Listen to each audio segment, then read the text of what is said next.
नमस्कार मंडळी. तर आज मस्तपैकी मेथीची भाजी केली होती, कारण गावाकडून मेथी भरपूर आणली होती. तर ती साफ करून स्वच्छ करून धुवून ठेवली होती. त्यानंतर दुसऱ्या दिवशी त्याची पानं काढून घेतली आणि मस्त धुवून चिरून घेतली. त्यानंतर एक बारीक चिरलेला कांदा घेतला, मिरचीचा ठेचा करून ठेवला होता मी, लसूण आलं घालून तो 1 चमचाभर घेतला. कांदे एक मोठे 2 चमचे बारीक केलेला तेलात घातला. तेल तापल्यानंतर त्यात ठेचा घातला. त्यानंतर डाळ भिजवलेली तुरीची अर्धी वाटी होती ती घातली. त्यानंतर मेथी बारीक चिरून धुवून ठेवलेली ती घातली. त्यानंतर पाणी घातलं, मीठ चवीनुसार घातलं आणि शिजत घातले.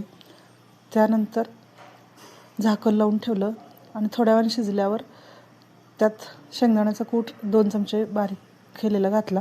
मस्त भाजी तयार झाली. व्हिडिओ आवडला तर व्हिडिओला लाईक करा. नवीन असाल तर सबस्क्राईब करत चला. पुन्हा भेटू पुढच्या व्हिडिओमध्ये. तोपर्यंत बाय बाय. आणि अशी भाजी करून बघा, खूप टेस्टी होते.